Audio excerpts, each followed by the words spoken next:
Hinge. Hinge is the dating app designed to be deleted. Why? Hinge gives you a sense of somebody's personality and lets you share your own. You get to know potential dates through their unique answers to prompts, plus get a sense of someone's dating intentions and what they're looking for. Obviously, we've talked about Leia's success story, her sister meeting her husband on Hinge, but I would also just like to say, as someone who is currently on Hinge in pursuit of my own success story, I have recently started using Hinge X, which is their kind of like premium subscription service. Ooh, and I'm so excited because you get a lot well. more kind of control over specific filters. And one of the filters I'm most excited about is I can actually filter out people based off of their dating intentions.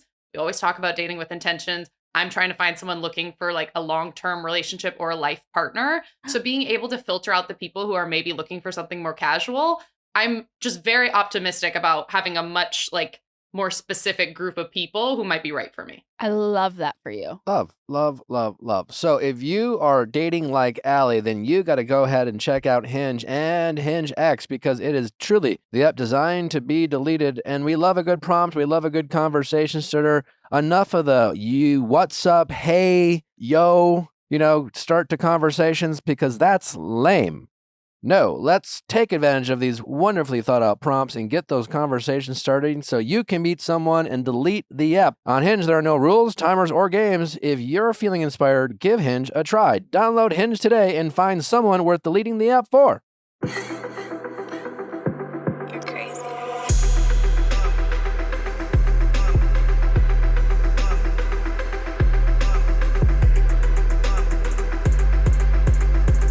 What's going on, everybody? Welcome back to a new and exciting episode of the Viall Files. I'm your host, welcome back to a new and exciting episode of the Viall Files Ask Nick edition. I am your host, Nick, joined by the household of Allie, Leia, and sweet boy Justin. Oh, I'm sorry, Scooter. Yeah, my nickname really dropped off. Scooter, sorry. Just have to, Allie, Scooter, and sweet boy Justin. People love the Scooter nickname too. Yeah. Scoots Magoots. Scoots Magoots. Scoots Magoots. Hopefully people will forget the origin of the nickname and it'll just be won't. cool. I won't. Never. All right. Zoom. All right. Nick, I finally understand what it's like to be a parent. Really? My cat will keep me up all night. Love her. Really clingy. But in the best way possible. You're not getting sleep. No. How does it make you feel to hear him say that about his cat? It's fine. I'm not one of those people who's like, oh, don't compare your pussy to my kid. Oh. I'm just kidding. Sorry. I do spoil her like she was a baby, like a human baby. So as he should. Yeah. Listen, I mean, there's like, just because, if his cat's keeping him up, then, no sleep is no sleep. It doesn't make it more precious or important, True.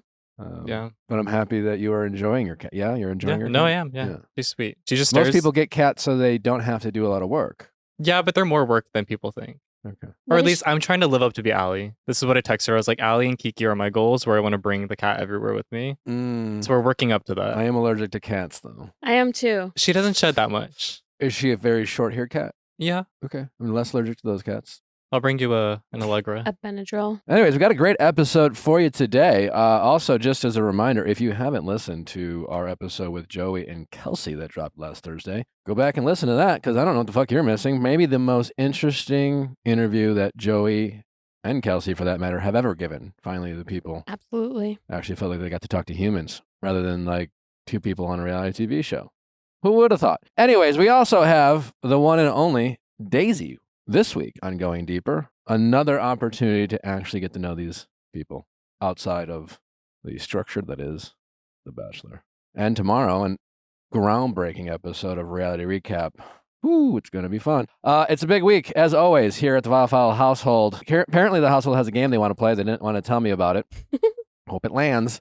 Yeah, we hope. Here we Here go. we go. It's a fun one. Go for it, Leia. Well, we have a fun game of Guess Who. Oh. So the way this game is going to work is you have to guess who this happened to or who did this from the household sitting in the room here. It's just not Derek, Allison, or Kyle. No, it's just the three of us here. So Justin, Allie, or myself. All right. So Justin will read all of them. They're all written in first person, but you have to guess who it happened to, and then we can Okay. No, Go I'm from gonna this will be easy. I predict I'm gonna do well. Okay. Okay. We'll see. I could be wrong. We'll Could be wrong. Okay. I want to put it out there. This is either to annoy the audience or so that the audience can flame me for getting it wrong. Because certainly we know. I definitely He's think they confident. should guess as well. I think that'd be fun in the comments. Or just wherever. Sure, but a lot of people want to be like, it's hard to comment. That's true. Get those keyboards ready. Get those sounds ready. Beat Nick. A lot of I was gonna say that in the comments. All right, ready? Let's go. Okay, first one. Do we need a ding-a-ling for these songs? We need What? like a ring like a Isn't a ding-a-ling What Sure. the hell is that? Something like a tune? Get For- your mind out of the gutter. You mean for these like? if you get it Little right? games you need like that a we're playing? Yeah, like some sort of game show. Yeah, we'll you know get what? Kyle on it. We'll get Kyle Yeah. on the. We'll Let's, get Kyle on it. Great. Yeah. All right. So we will have a cool sound. All right. Play music Now. Now. Cue music. Cue music. Okay. Keep all that one in there. All right. Go ahead. Okay, first one is I had someone catfish as me on a dating app. That's it. Yep. That's it. Yeah. Justin. Yep, that was me. All right. 1 for 1. Ding, ding, ding, ding. Can I get a ding? Ding All ding right. ding ding ding ding ding. Ding. All right. Second one is I had a rich man get me a private car from the airport before we'd even met. Leia's been in a relationship since she was 7. That excludes her. Oh my god. You'd be surprised. No, I'm kidding. Hey, you never know. Oh, this could go both ways. This could go either way between Allie and Justin. God, I want to say Justin, but I want to think I'm gonna a rich man. Say it one more time. I had a rich man get me a private car from the airport before we'd even met. Allie. Ding ding ding ding ding ding Thumbs ding. up. All right. Okay, 2 so far. Next one is I was sued by a contestant on The Bachelorette. Yeah. Yeah. You already told me that. Okay, we I did. know. We weren't sure if you'd remember. Okay, 3 for 3. 3 for 3. next one. I had a sugar daddy who owned a Justin. record label. What the heck? What is that supposed to mean? Wait, right? why did you answer that so quickly? right? Yeah, you're right. But how Yeah. did you? You're right. Literally, I had a sugar daddy, Justin. Okay, well, He worked at Trader Joe's. that's you know? true. He remembers it that from story. Trader Joe's? It was a Trader Joe's sugar daddy. so- Really? It wasn't yeah. a seeking arrangement situation? I wish. That led nowhere for me, unfortunately, but I wish it did. That's so where for I me. met the rich man. Just You know, on Seeking Arrangements, if you use your like university email, you get premium for free. What is seeking? What is seeking I arrangements? did know that because I'm pretty sure I did that. Okay. What is seeking 'Cause I was in arrangements? college. Is that like it sounds like a Craigslist kind of advertisement? Kind of? First- They rebranded, so I don't know It's their for sugar official. daddies. Yeah, that's what it. Okay. For generous relationships. What's the coolest thing you ever got from your daddy? Technically, I didn't take anything because I reached a point where I was What do you like, mean technically?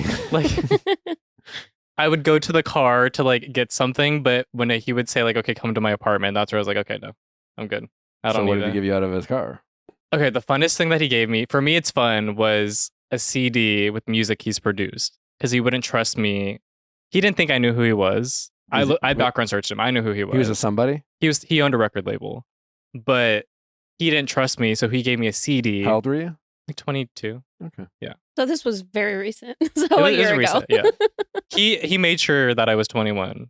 That's Okay. a story time, but he was happy that I was 21. Anyways, okay, next one. I mean, no, that matters. Yeah, no, definitely No, it does, for Yeah. sure. Yeah. Okay, next guess who? I took a pregnancy test in the office bathroom. Ellie. No. Fuck. Justin. Well, Leia's pregnant. I'm gonna say Allie. Right. I'm gonna say trick question, Allie. Wow. Yeah. Ding ding ding ding ding Yeah, ding ding. 5 for 5. And she's pregnant. Yay!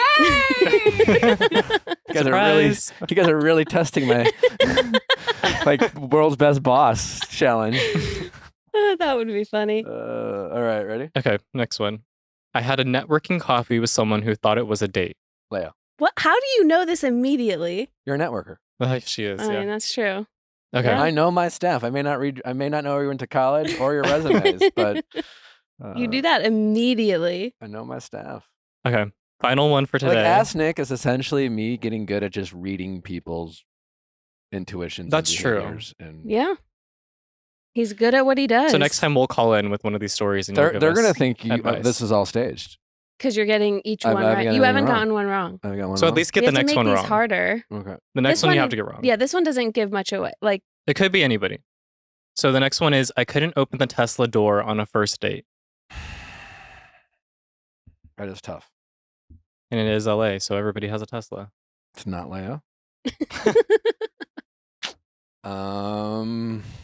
It was Kiki. Allie. eh, First you one, got it Justin. wrong. Okay. Those Tesla doors are not easy to open, let me say. They are difficult. Yeah. And like you if have to don't know. push. You can't just like lightly push. All right, 1 for 6. Yeah. 5 for 6, rather. Yeah, Five so for that was our six. final one. Okay. Yeah. Almost, So almost all of 100%. them. We have to That do last one harder was tough. That was questions. fun. That Yeah. was fun. Yeah. We do have a written Ask Nick Oh, as well. let's get into it. Yes. Okay. So our writer Inner writes in with the tagline, "Should I ghost my friends with benefits?" I'm 29. I met my 25-year-old at Friends with Benefits almost 2 years ago at work. We started with an understanding that that is all it would be because I was married and he was in a relationship. I was fine with all. Excuse me? I was fine with that until my marriage ended and his relationship also ended about 6 months into our Friends with Benefits. We've continued to work together and maintain a great relationship. I thought maybe there could be more because he was vulnerable with me, telling me about childhood. He's even cried about some experiences. I have also told him some very personal stories. He's helped me see my self-worth the way no one ever has. In January, we went to a big city for a New Year's event with his best friend and the friend's girlfriend. But once we got there, he told me he would be meeting up with a girl who was from there. So I got front row seats to him hanging out with another woman for 2 days. We are set to go out of the country in April, and he told me not to scare the hoes away, in quotation marks. So now I don't want to go. He told her to not scare the hose away. Yes. Hmm. So now I Ew. don't want to go because it's clear that he might ditch me to hang out with another woman. Should I ghost him or should I tell him that it hurts me that he would do that and try to keep the friendship? Thank you. Friendship. The friendship or the friends with benefits? Who knows? Yeah. To be clear, so like we can only assume that she was cheating on her husband. Yeah, it sounds like it. There's no other context, She- like we were separated, or It seems like they were both. she just cheating like on casually her. throws in that she was having Right. an affair. Like I was having an affair, but like This anyway, that's not the point. 25-year-old guy does not take you seriously. Like, why? And why should he? Mm. You were cheating on your husband with him, and he was just like here to like have fun sex with what for him felt like an older woman, and he thought he was kind of, a 4-year age gap for a 25-year-old man can at times feel like a thing. It could be, if nothing else, him checking a box, even having the affair. Like he used you and you used him. That's what this relationship is. It's not a friendship. It's barely a friends with benefits. You guys used each other. You used him to fill like a void that you weren't getting in your marriage that you decided to do before handling your biz with the husband. And, he was probably using you for who knows? I mean, whatever reason. But clearly he does not take you seriously as a potential partner.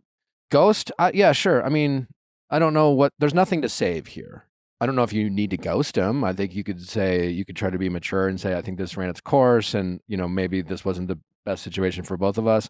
I don't think you should kid yourself and pretend that there's some sort of friendship here. You probably have some sort of like weird connection to him or bond that you feel because of the intimacy that you shared while you were doing something nefarious with your husband. And now you feel like he is probably one of the few people in this world who understands you and knows your plight and blah, blah, blah, blah, blah. But at the end of the day, you just did a shitty thing and you didn't handle your business the right way. And I think maybe you just kind of need to wake up, say goodbye to this, whatever it is with this guy, and get your shit together, find out why you made the choices that you did, jump into therapy if you haven't already, and hopefully figure things out. I hope that wasn't too harsh for our writer inner. And if you would like to call in to add context or color that we might be missing, we would love to talk to you. But damn. Yeah.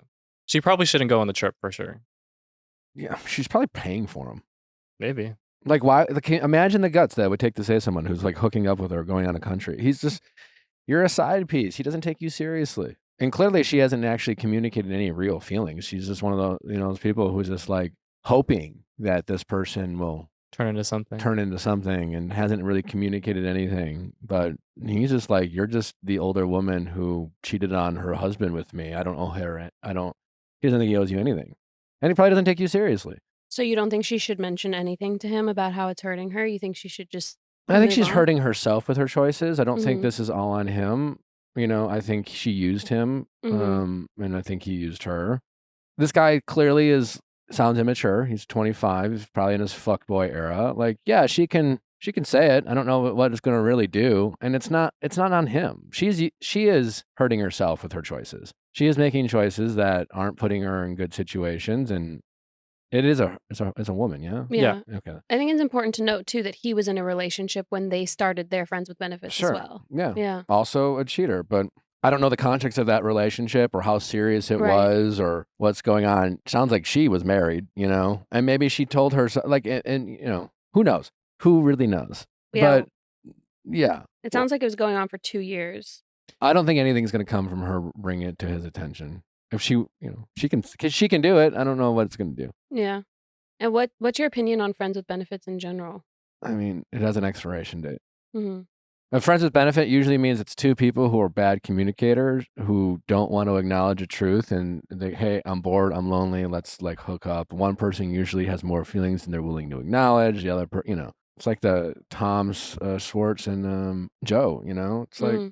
Do you think if you have a friends with benefits, you're owed your other friends? Like, do you need to tell your other friends that you're having a friends with benefit with one of your friends? What do you mean? What other friends?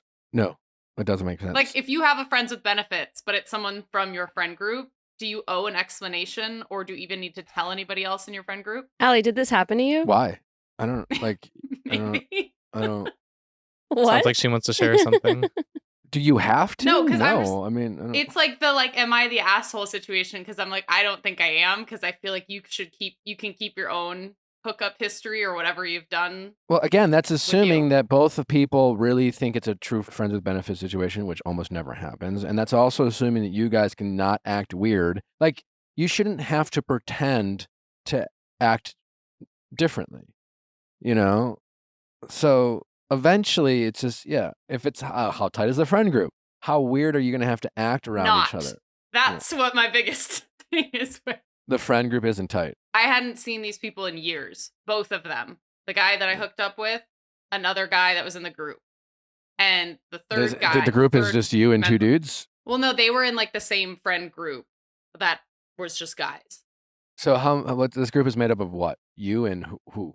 Well, that's the thing. I'm like, we're not really a group, but I was somehow in trouble for not sharing this news with people. In trouble from who? From the third person in this group that was like, how did you not tell me? How long had it been? So they're either nosy or they have a crush on you. Doesn't mean they're entitled to it. 4 years ago. I mean, Sheena and Lala are freaking out that Ariana didn't tell them about Chicago. It doesn't make them right. It just makes them petty and self-centered and entitled. I could go on.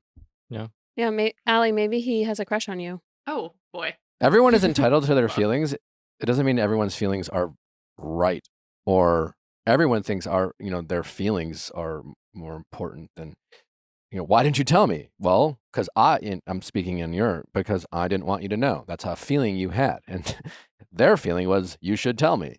Two opposing feelings. Anyway, so I think you're good. But I think friends with benefits is generally just bad idea. I mean, I don't know. It just really depends. Like, it just doesn't really end without a little bit of drama. The Schwartz and Joe example was a good one because it's clear that Joe likes Schwartz and Schwartz is all over the place with what he wants. And she's set up for, I mean, I don't know what happens. Like, if their friendship can go on, she's just going to have to keep like these feelings at bay. It's tough territory. Maybe that's the hard part. It's like when you're hanging out outside of the bedroom, because I feel like hookup buddy and friends with benefits should maybe be two separate categories. Because I'm like, I think you can have a consistent hookup buddy and neither of you have feelings. I don't know. I feel like friends feelings with benefit, always. You're like spending time together. Now you're just getting into semantics. I feel like feelings are, at least for me personally, I couldn't hook up with someone I didn't have feelings for. And everyone's different. Yeah. The majority of women get more emotionally attached to sex than men. Doesn't mean men can't. And also then there's feelings involved, but either way, it's rarely, if ever, is it truly a platonic agreement. Because also otherwise, why do you want to have sex with someone that you're just like, ew, little brother, sister, Oh. Gives you something to do on a Tuesday. I mean, get a dildo. Good point. I mean, that's Not speaking to anyone specifically. Yeah. All I mean, right. like, we're all going to do it, but just know it's not going to end without some sort of drama. Yeah. Well, if anybody who's listening has had a successful friends with benefits situation, let us know. Yeah, and define success. Yeah. Anyways, we got some great callers lined up for you, so let's get to them. But before we do, don't forget to send those questions at AskNick@theviallfiles.com for all things Ask Nick, texting, office hours, mediation. You know the drill. I know there's a couple couples out there who are fighting, who could use some help. And just convince your guy to come on the show so we can tell him you were right. Or not. I don't know. Maybe you are wrong. Well, either way, we'll have fun. All right, let's get to our callers. Question time with Nick. Let's ask Nick your sexy questions. How's it going? Good, how are you? Good. What's your name? My name is Jessie, and I'm 24. How can we help, Jesse? So I have a bachelorette trip coming up, and over half of my bridesmaids are only committing to one night instead of the whole weekend. Okay. And you're trying to figure out like whether you should be pissed or not, or Yeah. So I had originally gave them the date like months, like almost a year in advance, and they had all agreed to it. And now that it's 3 months away, most of them are now backing out and staying only one night instead of the whole night. So I'm just a little frustrated, and I don't know if I should bring it up with them or just kind of go along with it. how many people are invited? So I have 10 people invited, and then I think there's 7 of them only staying one night. So the only people staying the whole weekend are my mom, my stepmom, and then my maid of honor. Your mom, your stepmom, and your maid of honor. Where are you going? Yeah. Where are you going? It's only like 2 hours away. I originally wanted to go out of state because my fiance is going to Vegas for his, which is a short flight from where we're at. But I ended up making it closer so that way it could accommodate for everyone. But now, So no one has to fly? no, they just have to drive, and we all can carpool. Where are you guys going? It's in Bend, Oregon. It's only like 2 hours away. Okay. So basically all of them, because your maid of honor, okay, fine. Good that she's not. Your mom and your stepmom don't count. So everyone, Yeah. and these are your just friends, brides. How many of them are bridesmaids? A couple of them are bridesmaids, and the rest are friends because my other bridesmaids are my sisters, but they're in high school, so they're not going since we were going to go out to some bars and stuff. Is it all a coincidence? So, Did they tell you one-on-one? Did they all like email you together? Yeah, they didn't even tell me. They told my maid of honor because she was the one planning it all. And so they said like, oh, like we can actually only commit to Friday night because there's this whole slew of excuses, it sounds like. So yeah. Like what? Like one of them, which she has 2 kids, so I understand, but she said, I don't want to be away from my kids that long, even though she is going on multiple other trips this year without her kids. And I told her way in advance. Another one said she can't get a dog sitter for the whole weekend. And another one said that she just doesn't want to commit to a full weekend because her summer's busy. And it's just a whole slew. Another one also said that she didn't want to leave her kids for that long, even though it's only 3 nights. It's 3 nights. So Yes. So it's Friday, Saturday, Sunday, and Monday. okay.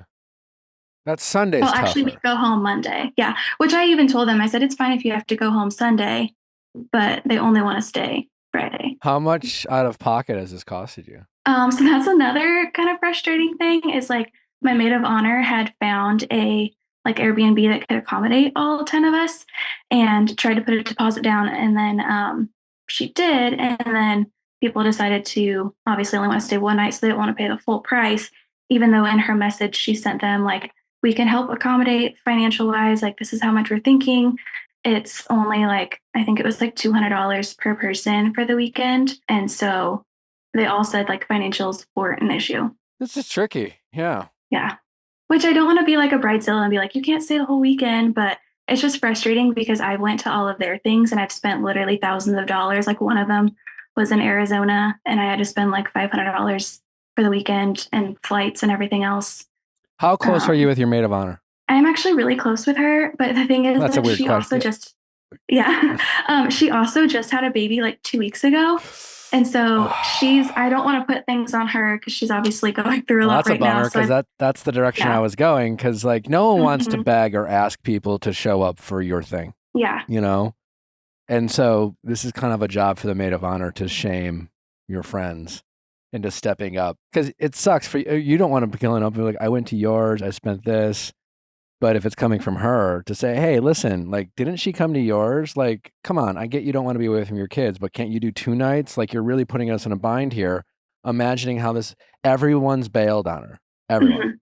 And everyone has a million different excuses. So, like, is she, like, I mean, I get she's had a kid. There's a lot going on. Totally understand. But yeah, I can relate. I see what Natalie has to go through as a new mom, or just me as a new dad. That's like, you know, someone else's bachelorette party is definitely not on the top of our priority list. That being said, like, we are talking like one email here.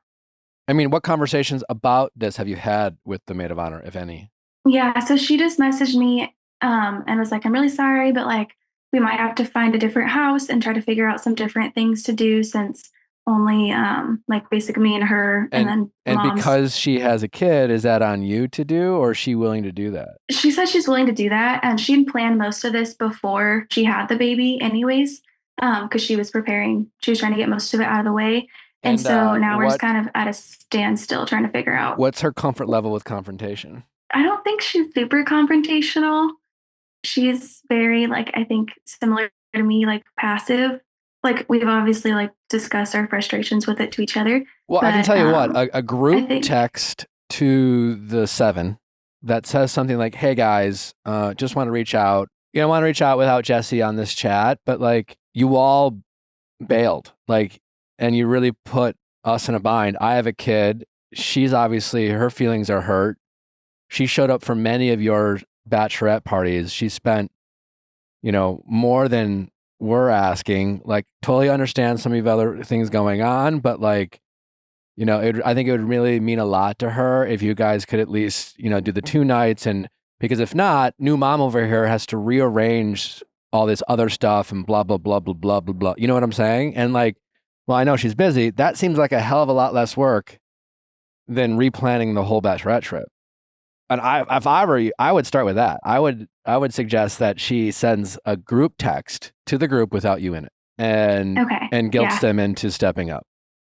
Because not everyone's going to be able to do it, but some of them should be able to be like, you know what, I can do 2 nights, you know. And I think she should, you know, nice as possible. Be like, you know, she showed up for all of yours. Like, I know everyone has their own, I'm sure, valid reason, but everyone has bailed on her. Except for me, her mom. So imagine how you guys would feel, especially some of them who are married, and if that was your case. Like, can we step up for our bride here? See where that goes. I'd start there. Okay, yeah. I just didn't know like how I should go about it, or if I just should replan it for one night, or. Do you think if you went to your maid of honor and said, you know, hey, would you be willing to send this? Would she? I think so. If it was worded like that, I think she might, because I think she was also frustrated and was trying to figure out how to make it still like. I think she should guilt them as a new mom of like what it means for all of them to cancel and the work that they're putting on her as a new mom, or you as the bride. Like, are you going to make either me, the new mom, or Jessie, the bride to be, plan her own bachelorette trip because all of her friends bailed on her because, you know, and we gave you a whole heads up and now everyone, like, this really sucks for her. And like, come on, let's come together and like, who can step up and who can be there? If some of you truly can't make it, I get it. But like, I think we should do 2 nights. I will say, I think 3 nights is aggressive. I think 2 nights is ideal. And I think Sunday into a Monday is also harder for everyone to do, because like, it's one thing to take off a weekend, you know, taking off on Monday, a little harder. But if the majority of them could do 2 nights instead of 3 nights, I'm guessing you'd feel a lot better. Yeah. And that's the thing, is I originally told everyone like the dates and stuff and said, like, I know, I understand, like, if you don't want to take time off work or whatever, on Monday, that's totally fine. Another thing is we're all in real estate, so we don't have like set days that we have to work. Most of the people, there's some that aren't, but most of us are from the same office, and we all have a little bit more easier schedules. Okay, so you all work together. Yeah, she should guilt them into that. Well, yeah. So except for my maid of honor. So my maid of honor is actually my friend from high school, and then my other group of girls are ones that I've worked with. Gotcha. She should message all of the girls and say, hey, you guys need to step up. We need some of you there for 2 nights. You're really putting me and her in an uncomfortable situation. I know it would mean a lot to her. She's been there for you guys in the past. I think we owe it to her to be there for her. No one relates as a new mom more than me, but like, come on.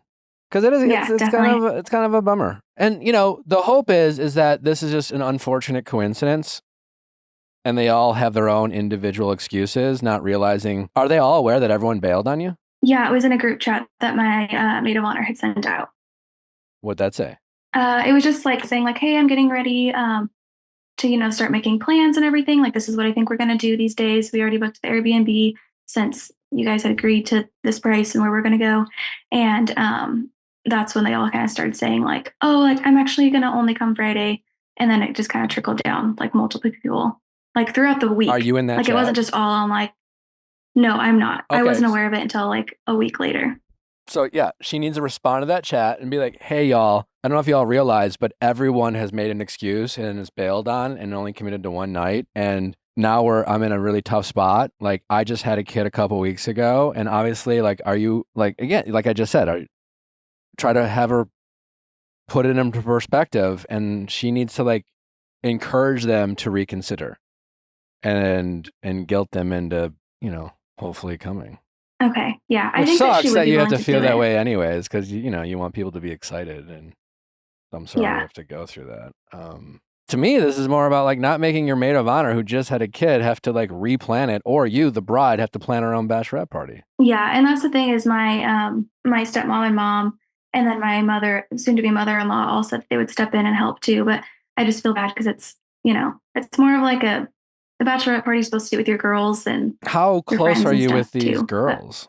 I'm pretty close with most of them. Well, all of them because they were invited. But I've known them for probably about 6 years now. Okay. Yeah, I mean it's kind of lame of them. Yeah, it was a little bit frustrating, but I didn't know if I should, if it should come from me or who it should come from. I just don't want to be like, It's a it's all definitely come about from me because I understand. Yeah, no, they're really putting you in a tough spot because, like, no one wants to be the bridezilla or a diva, but like you want your friends to step up, and even now, like, even my solution to your problem isn't like the best solution because I'm basically telling you to go to your maid of honor and telling her to send someone a text that makes him feel bad for being a bad friend, and like the fact that you even have to do that sucks. Like, you kind of just wish they would step up. I think it's her place to say, "Come on, guys. Who can do this?" Because otherwise, I have to book a new house. That's time I don't have. Remind them that you guys gave them a plenty of time, and now everyone is going back on their original commitment. And now imagine how she's going to feel. Everyone's bailed on her after the first night. And like now it's just kind of that's going to kill the vibe of the first night. Knowing that everyone's kind of bailing on her and that we've had to redo the whole situation. So can we step up for our bride? And I think it would really mean a lot to her. And for all the moms who totally get it, but can we get one more night from most of you? Because I think she'd really appreciate it. And see what they say. Okay. Now, if Yeah. they say if they all still bail, then I don't know. Listen, at the end of the day, if they all still bail, it is what it is. It's not your, it's a bachelorette party. It's not your wedding. Yeah. And you didn't get married to have a bachelorette party. You're having a bachelorette party because you're getting married. And this won't be the last time you find out that your friends aren't as great as friends as you hoped or wanted them to be. So it is a part of life and growing up, and that sucks. But don't let this affect your wedding. This has literally nothing to do with your wedding. Yeah, and that's true. That's it definitely was frustrating, but it kind of did make me realize like, oh, well, maybe they don't put as much into our friendship as I have in the past. Clearly. But, yes. Yeah. That is correct. So, and also, even if your friend does guilt them into coming, you should forget about it and enjoy it, but also don't totally forget about it because they did have to be guilted into it. And, I don't think don't treat them differently, but it's a good bit of information to learn. Okay.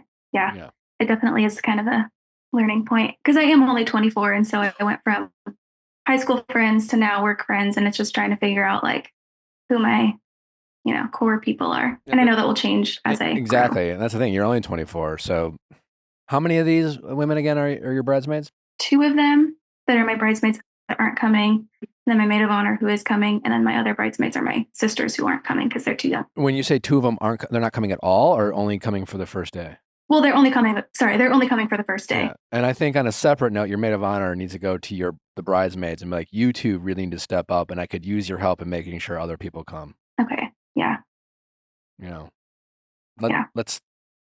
this is her hopefully one wedding, type of thing. And like, come on, someone needs to be the cheerleader here. Yeah. And again, a lot less work than rebooking a new house for the new mom. It's just one text. And Yeah. and it's true. That is a lot less. still 3 months away. 3 months away from the wedding and 2 months away from the bachelorette party. Still plenty of time to guilt them. Yeah. Yeah. Okay.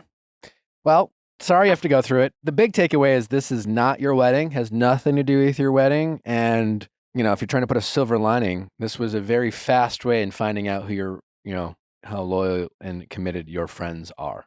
Yeah, definitely. All right. Well, congratulations on love. And let us know how it goes. I am Thank curious if this works, if your friend then ends up sending that text. But to me, that's step one. That's the easiest way, the path of least resistance, and then go from there. But whatever happens, don't let it kill your vibe. Okay, thank you. And also congratulations to you, Natalie, on all your new things you guys got going on. Yeah, it's been great. I really appreciate it. Good luck. Congratulations. And let us know how it goes. Okay, thank you. All right, take care. Ship Station.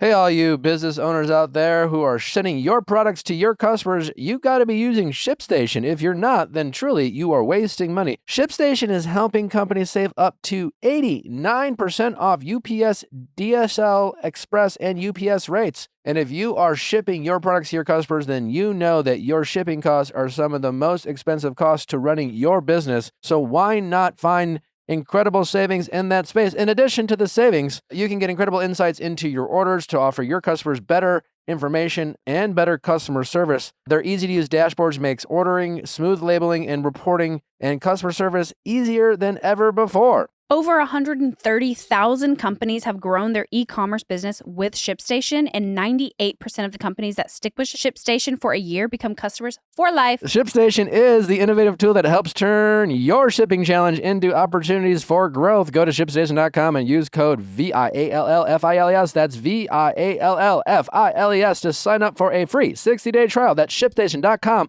code Viall Files. Again, get a free 60-day trial when you go to ShipStation.com and use code Viall Files. ShipStation, make ship happen. Thanks to ShipStation for sponsoring the show. This episode is brought to you by BetterHelp. BetterHelp. Thank God for BetterHelp. Yeah, thank God. It's getting people into therapy like never before. We all understand all the reasons not to get into therapy, and they are valid. It can be expensive, inconvenient, intimidating. Sometimes you try it, and then you find a therapist, you're like, this is not good. And then, trying to find a whole nother therapist, it's like dating, and we all know that's tough. But not with BetterHelp. They are working with thousands of new therapists every day, so your ability to find a therapist that you connect with has never been easier. And it's more affordable than in-person therapy, and you can do it at your convenience in your car, wherever you go, from your tablet. You make the rules when it comes to your therapy at BetterHelp. So regardless of what you want to talk about, maybe it's money problems, just personal life struggles, maybe you're just like having the case of the bugaboos, maybe it's some dating problems, whatever it is, BetterHelp is here for you to help you get into your therapy journey. Just fill out a brief questionnaire to get matched with a licensed therapist and switch therapists anytime for no additional charge. If you're like, ooh, I don't know, this one isn't for me. I don't like their vibe. We're not vibing together. Switch them. We have a BetterHelp success story right here with the one and only Allison Martin. No, I love the just having online therapy. When I first started using BetterHelp when I was still living in LA, I would make it a little routine. I'd walk to Starbucks, I'd get my coffee and my little food as I thought about what I wanted to talk about. I'd bring it back to my apartment. I'd get set up for my session. And I just love the fact that I can do it from the comfort of my home. There's something about having to drive somewhere and go into a random office building that is not really my vibe. And so I love doing it in a space that I'm comfortable and just being able to talk to them. I can set up my appointment times right on the website. You can also just message them. If you think of something and you want to be reminded of it later, shoot your therapist a message. They'll get back to you. Even if you don't have a session time set up right then and there, they can send you a quick message back. So it kind of just feels like you have a therapist in your back pocket. Learn to make time for what makes you happy with BetterHelp. Visit BetterHelp.com/VIALL today to get 10% off your first month. That's BetterHelp, HELP.com/VIALL. How's it going? Hi, I'm Alex. I'm going to be 26 in a few days here, and my unwanted roommates have sex with the door open. Okay, well, first let's start with how and why are they unwanted roommates? So they're unwanted roommates. It didn't start out that way. So I moved to New York City, found some roommates on Facebook, all in our young 20 female kind of single era, easy peasy roommates to find. Less than a year later, one of the girls I was rooming with is full on married. So her husband now lives with us. It kind of came about in a Wait, so hold on. last minute sort of way. You moved in with two women, one of them got married, and now you live with, Yes. and then he moved in? Yes. So he moved in. So I moved in with two single ladies. Okay. And by the time our lease renewal came up, very last minute, she was kind of saying it was a forced situation to be like, hey, he's moving in kind of last minute, and just didn't really work out to find a new roommate to renew our lease with. So yes, now I live with the two original girls plus one of those girls' husband. Okay, wow. And how does your other roommate feel about this? Yeah, so the other roommate, she and I are close. We're on the same page. We're like, well, how did we get here? How did this happen? Because it's That's like how we feel. kind of fucked that he even moved in. Like what permit? Like Yeah, it was within the last 20 days before our lease renewed that she was like, hey, how would you feel if he moved in? It wasn't even could he move in? It was like, what can we do when he moves in to make this right? And it was like, ooh, why did you guys agree to it? I guess our lack of wanting conflict. We're both pretty conflict averse. Well, lesson learned. And yeah, lesson learned for sure. But I think the other part of it was there was also this conversation that they would be moving out as soon as possible, that they were on an active apartment hunt, which has not turned out to be the case. Well, yeah, because so, that doesn't even make sense. Because if they were actively trying to, like, why even? Because they're on the lease, right? At least she is, or are they both on the lease now? Yeah, they're both on the lease. So why would they sign they're a both on there. lease if they were actively trying to get their own place? Because I don't know, the whole conversation was that they wanted to move out as soon as they could find a place within their budget, and Big if, they were yeah. kind of setting it as like, well, that like was their big excuse. Shorter time frame than we are ending out. Yeah. Sure. Yeah, but the time frame wasn't the condition. The affordability was the condition. So that they can be like, well, we still haven't found a place that meets our budget, and therefore we can't move, kind of thing. That's their big. And we've made it work in most cases. We've found ways to live cohesively. I mean, it's New York City. Cheaper rent is always preferable to split it with people. Well, so we found a way to make it work, but. Okay, well, let's get into the real weird part is they're having sex with the door open? Yeah. So, like in a weird, like it's, are they making it obvious? Like, is it like, oh, they forgot to close the door crack? Or they're like, is it door wide open because they enjoy an audience? I'd say it's not a crack and it's not fully open. I'd say like 60 degrees open. You could see into the room, but you're also hearing things. It's also a small New York City apartment, but it's definitely not almost shut. It's not you're looking at it and being like, oh, that could be shut, and they forgot to, push it that final inch. It was open. Yeah. All right. So as you see it, what are your options? I didn't even consider this being a conversation I thought would ever have to happen between like any sort of roommate situation. Like, I just didn't think that was something that somebody would ever choose to do, having two other roommates. For sure. With the door wide open. So first of all, I was like, that's nuts, right? Second of all, I'm kind of like, do you even bring it up? I feel like yes, because you don't want it to continue, right? Why would you consider not bringing it up? Well, we're 60 days out from the lease being over. Oh, okay.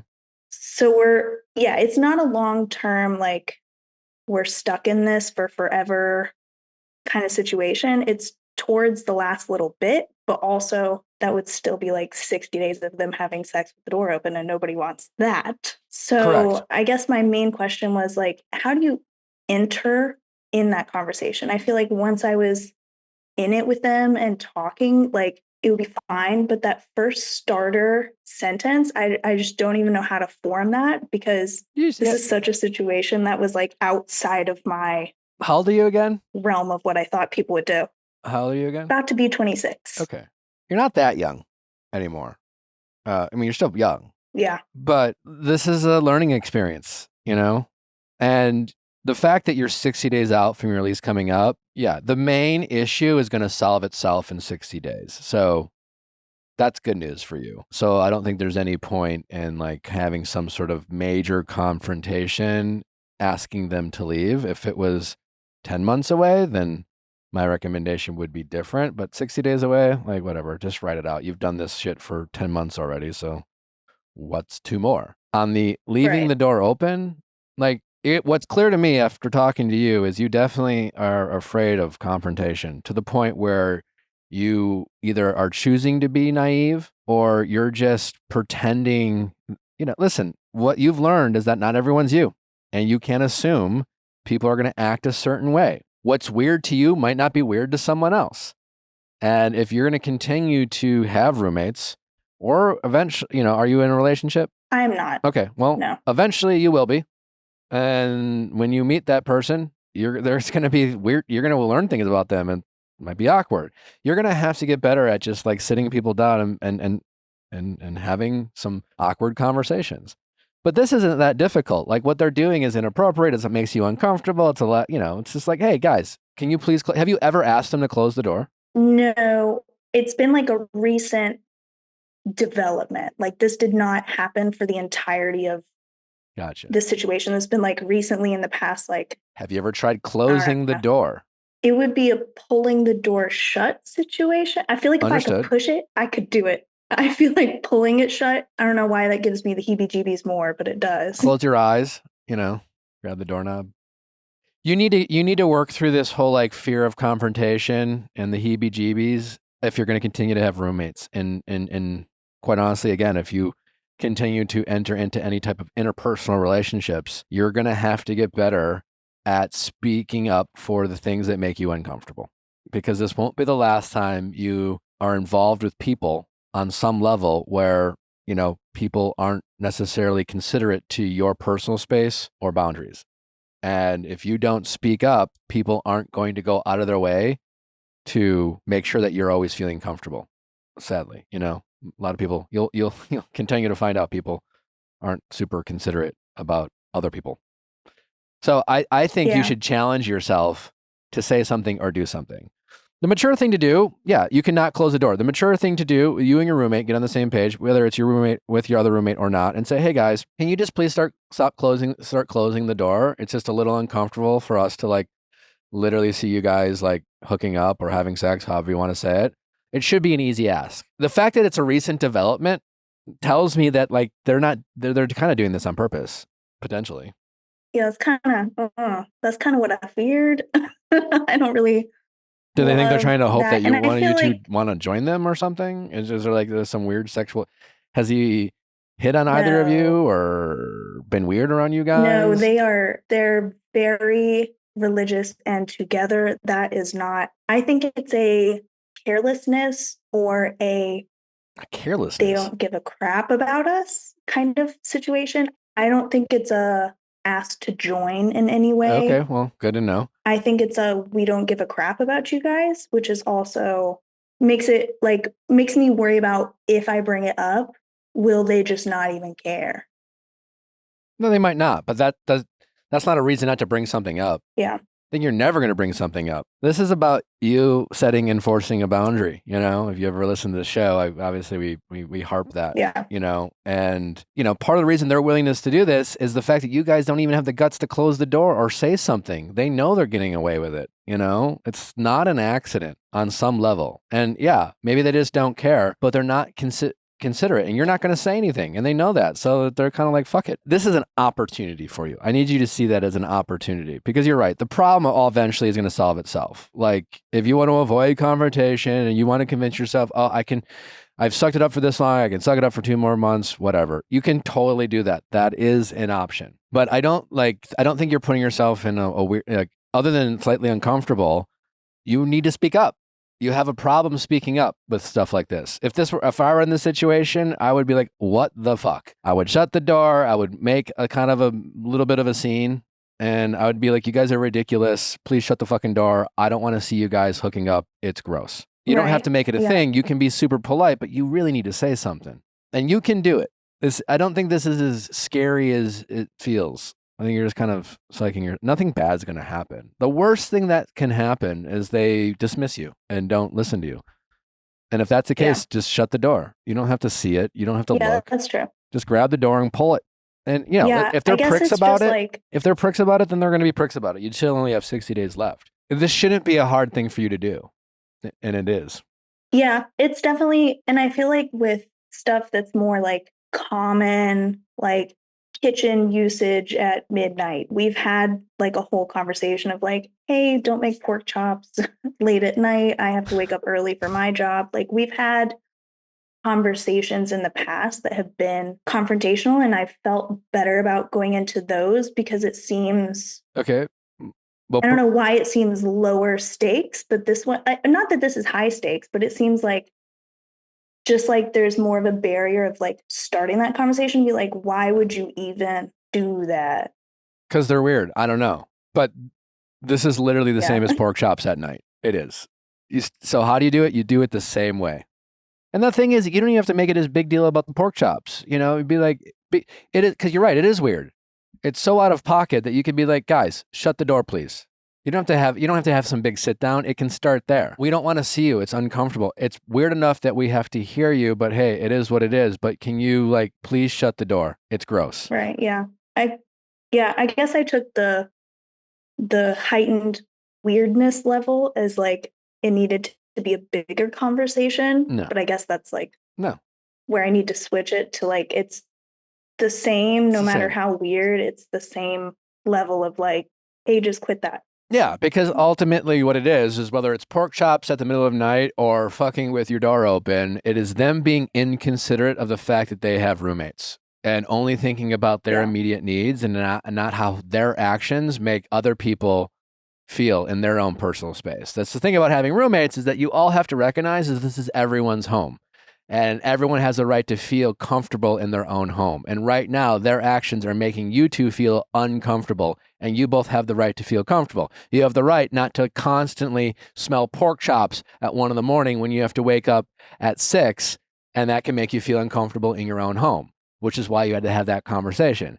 And so that's why you're having the conversation. How weird you think it is versus them, it's irrelevant. You know, this is about you two feeling comfortable in your own home and being willing to speak up, because right now you don't. Right. Yeah. I think it's probably just switching my mindset of just going into it the same way as like previous conversations, because those, I don't love it, but I'll do it because I don't want to keep simmering on being annoyed. I'd rather just like cut it.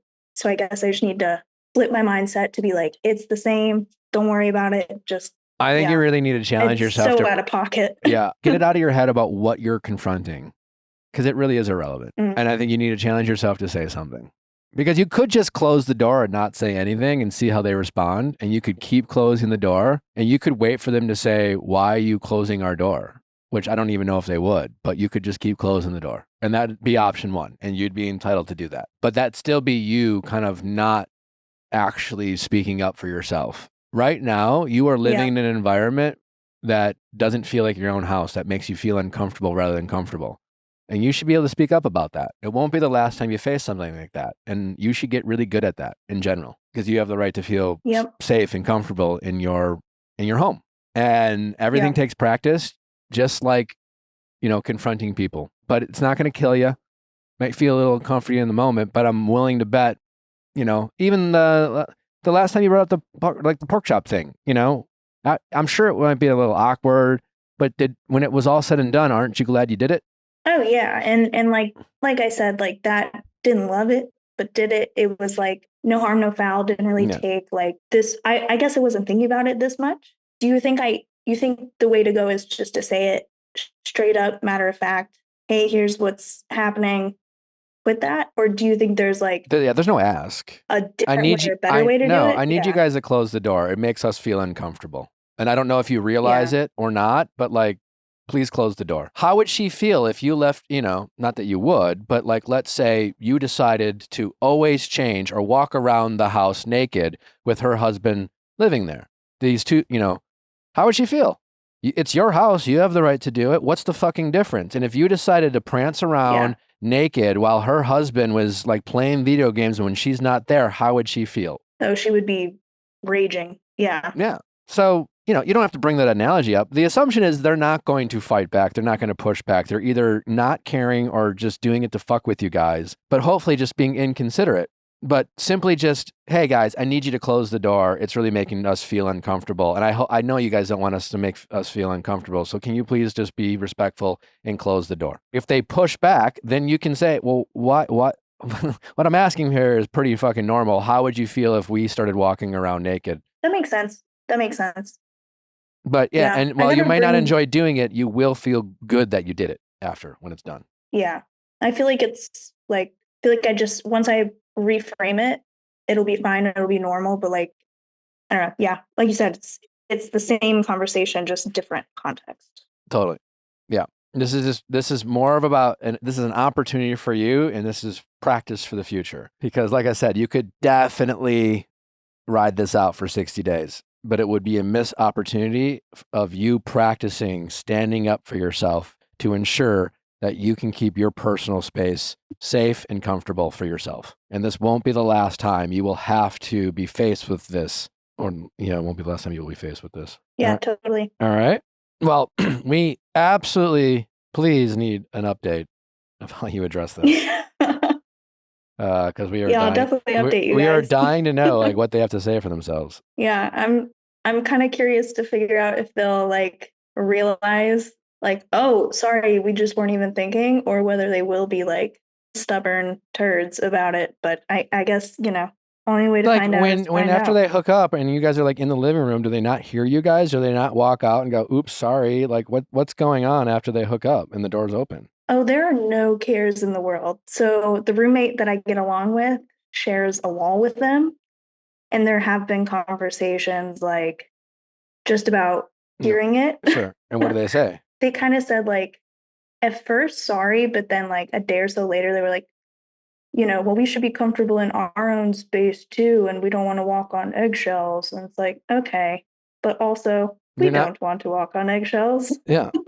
Strength in numbers. I think you two, I think you and the roommate you get along with need to do it together, and that will make you feel less uncomfortable. But my opinion is you speak up, you say it, regardless of how they respond. This is about you just getting more comfortable with standing up for yourself, because this shouldn't be that difficult. And it's a bit of a red flag for you that you kind of overthink this. And the weirder it is, the more uncomfortable you get. And the reality is, the weirder it is, the more need for you to speak up it becomes.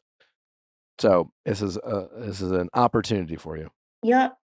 We're gonna give it a go. All right. I'll give you guys an update and all right. You're gonna be great. See how the crazies take it. Yeah. Listen, they're just fucking weird and pricks and uncomfortable. And you only got 60 days left. So if I were you, that's from the me and you would be like knowing this is an opportunity to see how much you can stand your ground and really lean into the discomfort of you bringing it up, because you'll survive it. You'll be okay. And this is a life. Worst case, I'll be uncomfy for 60 days. Yeah, but this is a life skill. I mean, it really is. Like, people's ability to work through discomfort, it's like a game of chicken with people. And the more uncomfortable you are with confrontation, the more people will walk all over you. And the people who are comfortable with confrontation can smell it on people who aren't. And they will take advantage of it, which these people are. Yeah, I'm losing the game of chicken on this one. So. I know. Well, again, practice makes perfect, and this is an opportunity. So take advantage. Yeah, we'll do. We'll do. We're gonna get some practice in, and we're gonna do it. Amazing. All right, keep us posted. We are very excited for an update. All right. All right. Thanks for the call. Thanks. All right, bye-bye. Article. Oh, no, I thought. Sorry, I just wanted to hear your range. That was really beautiful. We love Article. We do. It's all over our house. All over. It's Inside, outside, in every room that you can imagine. And according to the big Article truck that showed up at our neighbor's door, they too love Article. Article believes in delightful design for every home, and thanks to their online-only model, they have some really delightful prices too. That's what I love about them. They have beautiful, stunning pieces. They are great quality, and they're affordable. Their curated assortment of mid-century, modern, coastal, industrial, Scandi, and boho designs make furniture shopping simple. Article offers fast, affordable shipping across the U.S. and Canada, and they won't leave you waiting around. You pick the delivery time, and they'll send you updates every step of the way. Their process could not be more convenient, and the best part is, when it comes to their inventory, most of their items are ready to be shipped when you buy it, so you do not have to wait weeks to get the stuff that you want. No, not with Article. And again, if you don't like it, no worries. They make the whole exchange return process incredibly convenient. Article is offering our listeners $50 off your first purchase of $100 or more. To claim, visit article.com/VIALL, and the discount will be automatically applied at checkout. That's article.com/VIALL for $50 off your first purchase of $100 or more. MeUndies. Wearing a pair right now. Okay, y'all all know that I'm obsessed with Nick, and y'all all know that I would like to be inside of his skin, but it's not possible, and also he would not let me if it was possible. But the closest thing to that is matching underwear. Hello, and thank God he loves it, and we do that with MeUndies. There's styles for everyone, from black classics to fun, expressive prints. They have a look for everyone. We love the ones that say we're fun. Say we're fun. We have, it could be fruits, it could be vegetables, it could be your favorite sports team, it could be patterns, race cars. It doesn't matter.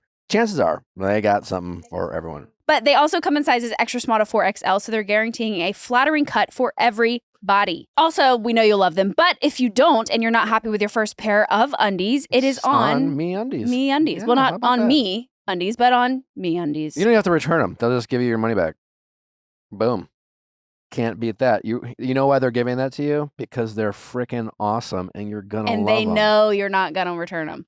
Yeah. So. And their material is breathable and durable. Most underwear you have to choose. They don't ride up, bunch up. They feel great. It's like you don't even know you have them on until you look in the mirror and you're like, damn, these look good on me. MeUndies is the pair you need. I'm a MeUndies customer for life. Get 20% off your first order plus free shipping at MeUndies.com/VIALLFILES. That's MeUndies.com/Viall Files. Again, MeUndies.com/Viall Files for 20% off plus free shipping. MeUndies, comfort from the outside in.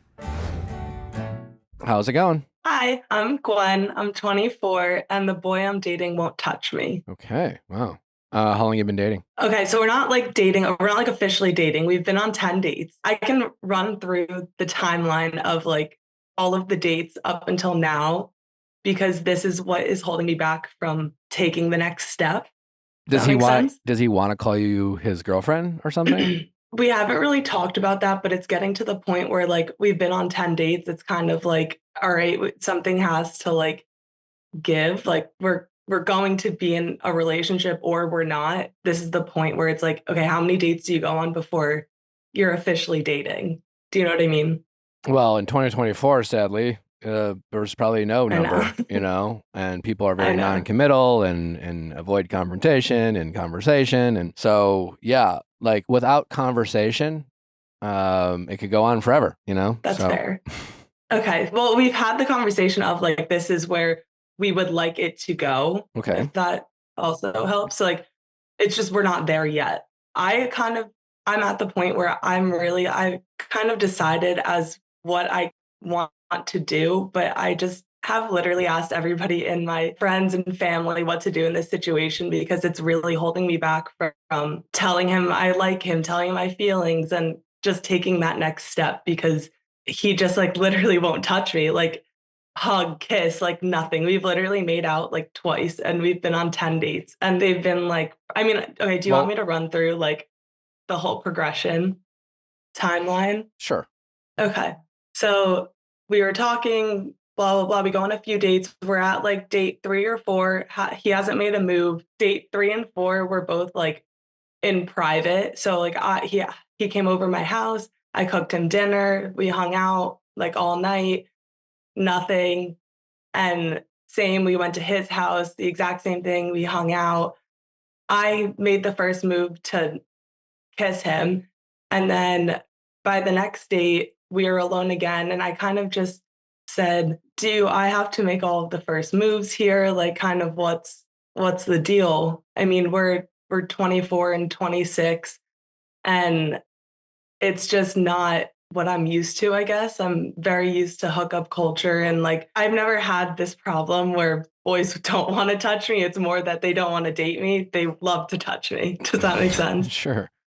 What did he say? Right. So he said yes. And then I followed up yes with a to what? conversation after to I have to make all of the first moves. So you said, do I have to Which make all I the was- first moves? And he said yes. Yes. Okay. And then did you say, from that conversation, well, like, what was your response? my response was okay. And then we kind of went in a little bit deeper, and he explained that he's not comfortable yet, like moving forward.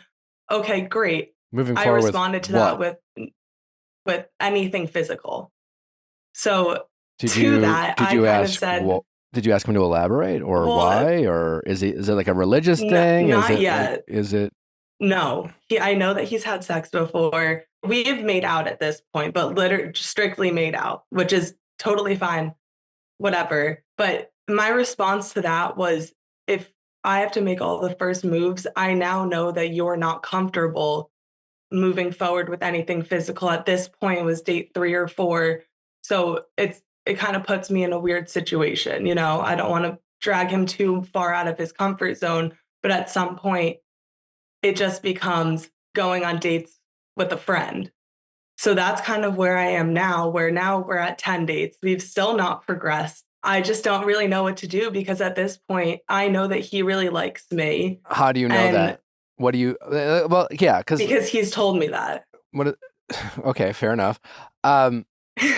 What have you learned about each other? What do you like about him? Why do you keep going on dates? I understand that it's probably frustrating that he's not making the move, and maybe on some degrees, you know, as annoying as it is that you're so used to men wanting to touch you but not wanting to commit to you, you have gotten used to that. And so now when you're dating a guy who doesn't, it makes you feel undesirable, unsexy, it gets in your head, I'm sure all of the above.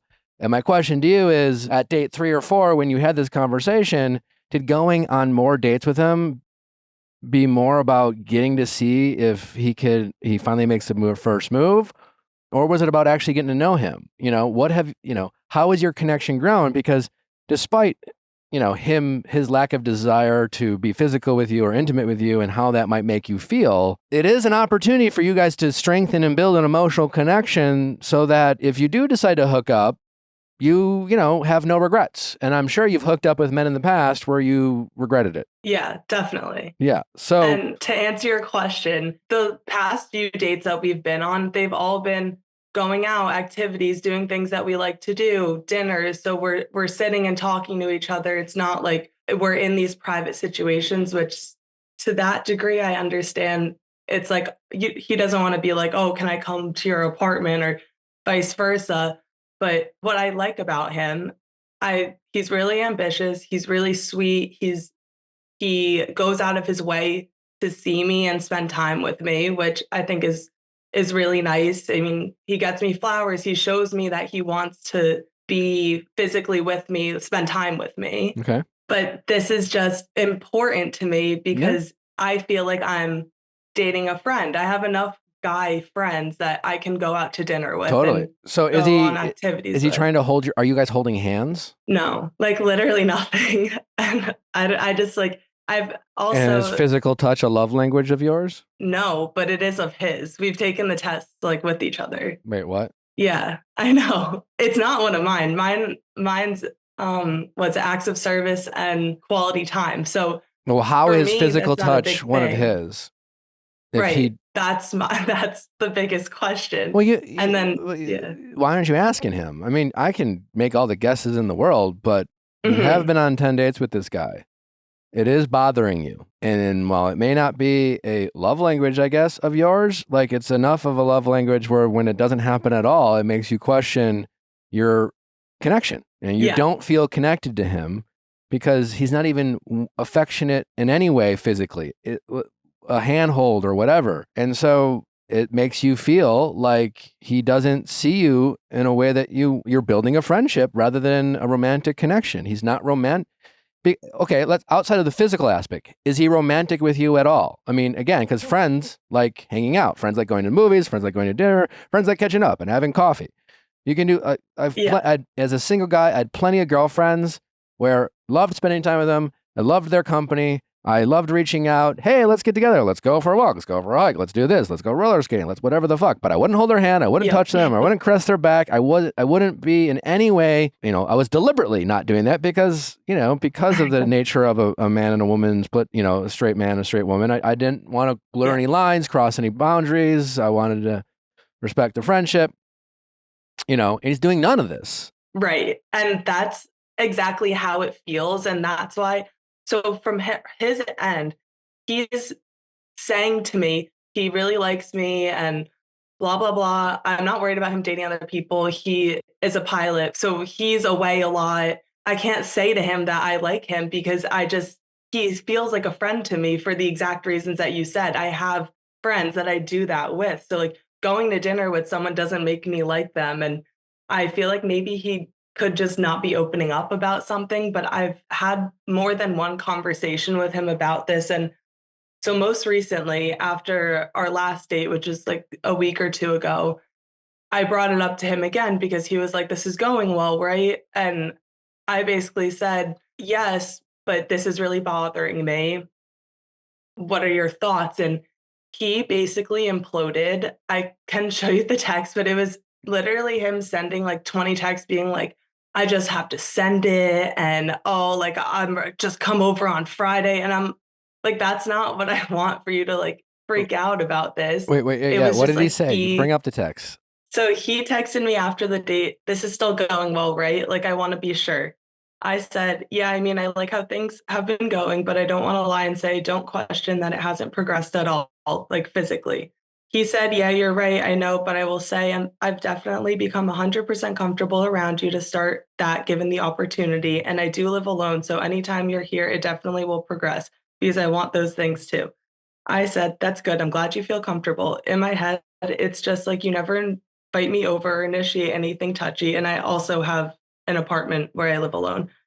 Like, we're not awkward at all. I love hanging out with you. But when it comes to anything further, maybe we're both just awkward and I'm not one to make any moves and neither are you. So I just don't really know where to go, if that makes sense. He said, right. No, I think I got confused when you said you were overwhelmed from it. But listen, I want you to come over this weekend or whenever you wanted to. I just know you're busy too. And to be honest, I was just too much in my own head. And now I'm just not. Like, I will make those moves because I do want it to go somewhere and it won't be forced on my end either.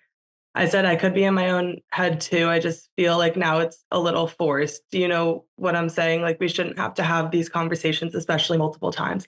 He said it wouldn't be, I promise, because I do want these things with you to progress. And yeah, you're right. I just need to fucking send it. And I'm like, that's so cringy. What's cringy? You're 26 years old and he's 26 and he's like, oh, I just need to send it and go in to kiss this girl. Like, what does he mean by send it? It's just like make a move.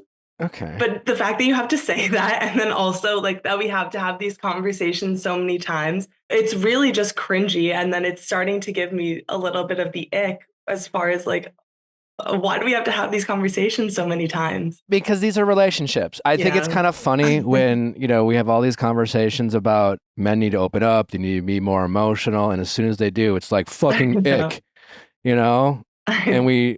Like, no, what do you want? He's sweet and just like... Yeah. I mean, you're so tired of all these kind of asshole fuckboys who, again, as you describe, want to touch you but don't want to commit to you. I don't know if this guy is your person. But honestly, that text didn't sound that bad. And I don't know how you read it and I don't know how you were feeling. But honestly, like hearing it from you, I was like, okay, you both kind of acknowledged that, maybe you're both in your head. I don't fucking know. But everything I heard from him sounded like, hey, no, I do like, he was very reassuring, You're also calling him out, and like, it's just a little weird for a guy to be called out from a woman he's interested in and is not being macho enough or, that it's like, I don't know. It's, again, I think at times, I know a lot of, I think men in general need to be better behaved or more respectful, but I think it's just kind of hilarious and ironic that so often, as soon as a guy gets vulnerable or maybe acts in a way that's more in line to how women are used to act and want to take it slow and be like, you're like, ew, fucking ew, ick, ew, fucking cringe, like, ugh, So, what do you fucking want, I know. So here, my thing, for you, like, why don't, when you're out with him, why don't you just try holding his fucking hand? Is it that hard? Yeah, maybe you do need to start making the first move. You're making it probably harder on him because you're pulling back even more. You're getting more closed off. You're acting more like his friend. I don't know how he's reading into it, but you're clearly reading into it. Grab the guy's hand, caress his back, tell him he looks hot, slap him on the ass. I don't fucking know, but like, do the thing that you want him to do to you, Okay. And if the That's worst fair. thing in the world, listen, it is not sustainable for him to expect you to always make the first move. And it was kind of weird that he said that to you when he said that to you, but whatever. But he is responding in kind to your questions. And so maybe you do need to break the ice or whatever. I remember, this is a long time ago, but there's this girl I was super into for a very long time. And I generally never lacked confidence of making the first move or whatever, and yada, yada, yada. But for whatever reason, because of this particular person, I got in my fucking head. She was a little awkward. I certainly am capable of being a little awkward. And we had been on like 3 or 4 dates and there was no kiss or nothing. And I remember towards the end of like the 3rd date, it was going the same direction. And I finally said, when are you going to let me kiss you? And she goes, when are you going to stop being weird about it? And then we went at it, and it was cool. Exactly. Cool. It was a cool moment, though. But like sometimes you just have to break the fucking ice, and it was like I was scared to like bring it up, hearing him this like 20-some-year-old guy thinking I'm all cool and shit, and I was in my head and whatever. But right now, you're both willing. You're both unwilling to like say the thing that needs to be said, so you both kind of get out of your head and just kind of go for it. And you're not willing to help him out at all, Sometimes, every once in a while, a guy needs a little help. Because I made the first move early on. That's why What was the first move? Like, okay, I made out with him. Okay. And it was just, I don't know where else to go because it's like I'm giving him all of the signs. When we're alone, I'm very, very touchy. Like in the private situations when I'm out in public, you are touchy. I'm not very PDA. So wait, you're on his couch or you're on his couch and you like what? Put your hand on his thigh and he just does nothing? Yes. Like, doesn't even flinch. One time, this was early on. This was like date 3, 4. One of the dates when we were alone at one of our houses. We're making out. I take my shirt off. Doesn't even move. His hands are like stuck to his legs. So I like try to move them a little bit, and it's just nothing. So that's why to me, I'm like, I don't know what else I can do. That's a little weird to say like, right. I'm going through in my head like every situation that he could possibly maybe be insecure about or maybe he's just shy. And I have really just dwindled it down to him being shy. But it's just how long do I let this go? Literally date 10. How long do I let this go on to where like now I'm starting to feel bad when I'm going out and seeing other guys because I know he's invested in me, but we're not dating. We're not exclusive. Listen, you have the right to have your emotional and physical needs met in a relationship. And it sounds like, the more I talk to you, the more, you are trying and you are communicating and he's kind of shooting you down. Yeah. I mean, it's one thing he did respond to this text kind of like, hey, you're right. I need to do this shit. But like, actions speak louder than words. So yeah, I mean, listen. Do you think I'm just like slutty for like wanting more? What like, am I about? Like, of course not. He's making. Am I wrong for like ending it because he won't touch me? Like, does that make me a bad person? Because I'm like also in hookup culture where I'm like, fuck all of these guys that just want to. There's a little bit. There's a middle ground. You know what I'm saying? Like you could be yeah, that's where I need to find the middle ground. The middle ground is knowing that a guy is attracted to you and there's a sexual type of chemistry or tension, and then making the choice, the personal choice or a choice together that you want to see where this goes. And as great as it's been, that you don't want to rush into a physical relationship because you've done that before. You've come to regret it. And even though you've been on 4 dates doesn't make you that comfortable with someone to the point where you want to get naked, have sex, only for them to be like, yeah, just kidding, I don't want a relationship. But you can still round a couple bases and have some great makeouts and like touch each other in a couple privates, take off a shirt or here or there or whatever. You know what I'm saying? Like build the tension. Yeah. You taking off your shirt and him acting like you didn't take off your shirt makes you uncomfortable, you know? Yeah, right. Yeah. And so it's more about you two are not connecting. You're having a hard time connecting. And you have to acknowledge that. And like, hey, listen, why are we having a hard time connecting? Because listen, if you don't want to have sex, that's great. I just want to feel like you're physically into me and I want to advance our relationship. And I don't want to I'm all for being patient, but like you're not only are you not making me feel attractive, you're making me feel like I'm doing something wrong. And after 10 dates, I shouldn't be confused of whether it's okay to hold your hand or not, or to put my hand on your thigh, Yeah. Do you think I'm a bitch for that? But bitch for I'm what? allowed to curse. I'm allowed to say bitch, right? Yeah, you can say whatever the fuck you want. Like for not just because I know that he likes me, am I a bitch for ending it because he is too shy to get out of his own head? No. Okay. A physical relationship is part of a relationship, and physical touch is a love language. And it might not be your biggest love language, but clearly it's definitely some kind of love language for you. Yeah. And he is giving you zero of that. Important. And then it's like fucking with you that, it allegedly is his. So if it is a love language of his, then why, clearly it's not. Right. I mean. Yeah. Right. I mean, I think we established that. That was early on too. So we didn't really know. But he took the test. And after now, in hindsight, I'm like, are we sure about that? Just slowing down physically in a relationship doesn't mean you guys have to be confused about it. You should still be on the same page. You could be two adults being like, hey, listen, I want to take it slow. And, let's say, for example, he was like, listen, my last girlfriend, I know this is different than most guys, but I move things slowly, physically, whatever. And you could be like, okay. And then moving things slowly doesn't mean nothing at all. Right. And he could be holding your hand, and then you could, making out or kissing goodbye could be become a norm for you guys. And then that could progress into something else, but he's giving you nothing. Yeah. And then you're walking away from each date being like, was that a date or did I just hang out with my my friend? And he's creating more questions and answers. And it's not about you breaking up with him because he won't get naked with you. It's you potentially ending this relationship because he's creating more questions and answers, that you are trying to communicate with him and you are trying to get more connected and have a better understanding. And he is saying one thing and doing another. And it's becoming more and more confusing, and it's questioning your self-worth, and it's questioning your confidence, and that's what it's about. It's just odd. Okay, follow-up question. What are your thoughts on kissing on a first date? Because now I feel like I'm always fine with that, but now because of this specific situation, we obviously did not kiss on our first date. I'm like, does that set the tone of breaking that awkward physical barrier, or is it too much? Not necessarily. I think it just really depends on the date. It depends on the people. I don't think it's a big deal one way or the other. Okay. If you guys feel an organic moment to have a great first kiss on a first date, amazing. If it doesn't happen, you don't need to freak out. Yeah. If you don't kiss on a first date, there's a great opportunity to send that text of kind of wish we would have had that kiss. Maybe next time. Whatever.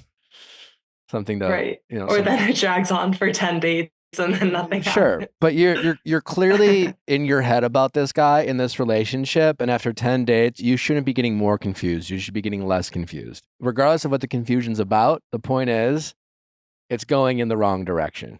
Right. When did you guys exchange that text? How many dates does it take to know? I don't what know what to know if it's going in the right direction. I thought it was going in the right direction until I looked back and I was like, oh my God, you're my friend. Yeah, I don't think there's an actual number. I think you just kind of always have to check in with yourself a little bit more. I think you need to ask yourself if you've been hanging out with this guy because you actually really like him, or you're trying to prove something to yourself that you can get him to, you know what I'm saying? It's almost like Now it's just become a challenge. Yeah. I don't know if I'm up for this challenge. Yeah. The more I talk to you, the more I'm sensing that you don't like, you think he's a nice guy, but you've lost that interest. You've lost interest. I think I have. When was the last time you sent that? When that text conversation that you read, when did that happen? Have you seen him since? I haven't seen him since. That was last week, and then he had to go on another trip for work. Have you heard from him since? Yeah, we text like here and there, but I haven't been as consistent with answering. So I think that, like, if anything, if I call it off, I don't think he would be surprised because I'm not as consistent as I have been. But I just have to have that conversation, and I didn't know if I really wanted to cut it off or not. I kind of just wanted outside third parties to tell me if I was. I mean, if he reached out to you and was like, hey, I'm back in town, do you want to come over? And you came over, and the first thing you did was throw you up against the wall and give you a nice hard makeout, and you guys had a great makeout session, how much would that change your opinion? I think I'm thinking back to him in his head saying, I just gotta fucking send it. And then I'm just like, I'm not going, because of that conversation where he was like, no, next time you're coming over my house, blah, blah, blah. I'm like, okay, but now this is like a booty call. Like, now I'm not going over your house because I know that you just. How is that a booty call? You're literally saying. Because I know. It's just the way that it was set up was a little weird. I would rather you were overthinking that part. I mean, yeah, we can't always get everything we want. You know, sometimes we have to communicate our needs. Yeah. It's like, yeah, I get it. The perfect guy would read your fucking mind, and everything you wanted, he would do before you had to ask. But that's not reality. And whether it's closing the cabinets, being more considerate, or being more chivalrous, or being more sexual, every once in a while, you have to state your needs, even if that kills the vibe. You know, even if that makes you go, ugh, why did I have to ask that? But sometimes you do. And when you do ask that, you have to give them an opportunity to actually show up and deliver on the things that you're asking. Yeah. Yeah. That's fair. I mean, I don't know. I feel like I have to think about if You've thought about this plenty. See him again when he gets back from. I know, I really have. Yeah. Listen, if you want to phase it out or end it, you know, I don't care. But yeah, I'm getting the sense from talking to you is like, because it's been one extreme to the other. You're so used to all these fuckboys and hookups, and now you have this more intentional guy. You have this more intentional guy, but it's got in your head. You don't seem like you're the best communicator. You also seem like you're a bit of an overthinker as well. And credit to you for you have tried. You know, you have put it out there, and he definitely has not responded in a way you'd want. So there's no wrong answer here, but yeah. Okay. I think I more needed that there's no wrong answer. And that's the thing, you know, when you ask these questions, how many dates this, or when's the right, there's no right answer, you know? It's all about your willingness to communicate and get on the same page with someone, because that's what dating is all about. Every time you hang out with them, they should feel less like strangers. You should learn more about ways in which you're compatible. You should feel more connected. You should build the chemistry. You might have a couple conversations in between that to how to get on the same page. Those conversations should help, not hurt, all of the above. And it should feel organic, you know? Yeah. And it's clearly not with this guy. So all the more reason to end it, but don't make it worse by asking, well, should I do this or should I do that? Or should I, you know, because he might be doing the exact same thing and he just doesn't know how to progress. I don't know. Yeah. Okay. That's fair. I think I know what I'm going to do. And my big takeaway is like, if you do, whether it's, you know, it sounds like you're going to move on from this guy, but the next guy you date, you're going to eventually, the next right guy you date, who's not just some, again, fuckboy, who's like good at just making you feel like inferior and make you want to like chase him for validation. But the next good guy you meet, you know, eventually you're going to have to communicate a need, and you don't hold it against him for having to communicate a need, especially if he's willing to listen to you and then apply what you're asking into action. Right. Okay. That's a good takeaway. Thank you. All right. Well, let us know what you decide to do. I sounds like I know, but if anything changes, I will. Yeah. I'll let you know. Thank you so much, Nick. All right. Take care. Have a good one. You too. Bye-bye. Thanks for listening. Don't forget to send in those questions at AskNick@theviallfiles.com. We'll see you tomorrow for Reality Recap. And on Thursday, we have the one and only Daisy for Going Deeper. It's going to be exciting. See you then. Bye.